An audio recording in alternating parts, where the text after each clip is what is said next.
Hi friends, welcome to Salem Padma சமையல். இன்றைக்கி நம்ம என்ன பார்க்க போகிறோன்னா, அரிசி மாவு வச்சு ஒரு நெய் அப்பம். இது கடையில் விற்கிற அரிசி மாவு வச்சு தான் நான் பண்ண போகிறேன். இது பார்த்திங்கன்னா ஒரு 15 நிமிஷம் இருந்தால் போதுங்க. டக்குன்னு நல்லா டேஸ்ட்டாக இருக்கும். அதேமாதிரி கிட்ஸுக்கெலாம் ரொம்ப லைக் பண்ணி சாப்பிடுவாங்க. வாங்க வீடியோக்குள்ளே போகலாம். அதுக்கு முன்னாடி நம்ம சேனல் இப்போ தான் புதுசாக பார்க்குறீங்கன்னா சப்ஸ்கிரைப் பண்ணிக்கோங்க. பக்கத்தில் இருக்கிற பெல் பட்டனையும் கிளிக் பண்ணிக்கோங்க. இப்போ முதல்ல பாருங்கள், நான் வந்து கடாய் வச்சுருக்கேன். இப்போ இதில் நான் ஒரு 3/4 கப் அளவுக்கு தண்ணி ஊற்றிக்கிறேன். இப்போ இதில் 1/2 கப் அளவுக்கு வெல்லம் வந்து நான் பொடிச்சு வச்சுருக்கேன். அதை சேர்த்துக்கலாம். இது சேர்த்துட்டு இது நல்லா கரைச்சி மட்டும் எடுத்துக்கலாம். இப்போ இந்த வெல்லம் பாருங்கள் நல்லா கரைஞ்சிருச்சு. இப்போ இது ஒரு பக்கம் அப்படியே ஆற வச்சு எடுத்துக்கலாம். இப்போ பாருங்கள், நான் மிக்சி ஜார் எடுத்துருக்கேன். இதில் நான் 1/2 கப் அளவுக்கு தேங்காயை இந்த மாதிரி கீனி வச்சுருக்கேன். அதை சேர்த்துடலாம். இது கூட ஒரு 4 ஏலக்காய். இன்னும் இதை நான் ஒரு சுற்றி எடுத்துகிட்டு வந்துடுறேன்.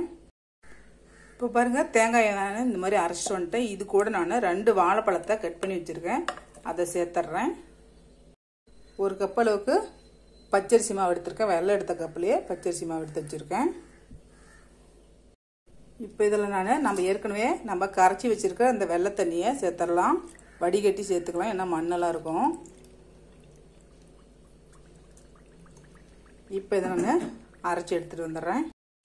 இப்போ பாருங்கள், மாவு அரைச்சிட்டு வந்துட்டேன். நான் இப்போ இதை ஒரு பவுலுக்கு மாற்றிக்கிறேன். பாருங்கள், எல்லாம் மாவு சேர்த்துட்டேன். நான் கொஞ்சமாக மிக்சி ஜாரை கழுவிட்டு சேர்த்துக்கிறேன். கலந்துக்கலாம் நல்லா. இப்போ நான் ஒரு 1/4 டீஸ்பூன் அளவுக்கு உப்பு வச்சுருக்கேன். அதை சேர்த்துக்கலாம். ஒரு பிஞ்ச் அளவுக்கு ஆப்ப சோடா. இப்போ இதை சேர்த்து நல்லா மிக்ஸ் பண்ணிக்கலாம். இப்போ இதை ஒரு 10 நிமிஷம் மூடி வச்சுக்கலாம். கொஞ்சம் நேரம் ஊறு. இப்போ பாருங்கள், நான் வந்து பனியார் கல் வச்சுருக்கேன். இதில் நம்ம நெய் சேர்த்துக்கலாம்.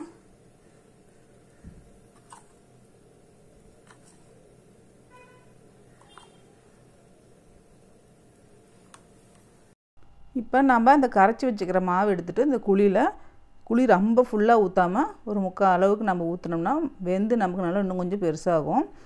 கரெக்டாக இருக்கும். இப்போ நமக்கு நெய் வேணாம் அப்படின்னு நீங்கள் நினச்சிங்கன்னா நீங்கள் எண்ணெய் கூட ஊற்றிக்கலாம். இல்லைன்னா சட்டியில் வச்சு கூட எண்ணெய் ஊற்றிட்டு இது வந்து மொண்டு ஊற்றி நல்லாவே பொரிச்சு எடுத்துக்கலாம். இன்னும் கொஞ்சம் நல்லாயிருக்கும். இது நம்ம நெய் அப்பங்கிறனால நான் வந்து இதில் நெய் ஊற்றி நான் ஊற்றிட்டுருக்கிறேன். இப்போ இது ஒரு மூடி போட்டு ஒரு மிதமான தீயில் ஒரு 2 நிமிஷம் வச்சு வேக வச்சோம்னா நல்லா வெந்துடும். இப்போ திறந்து பார்க்கலாம். பாருங்கள், பாதி அளவுக்கு வெந்திருக்கு நல்லா.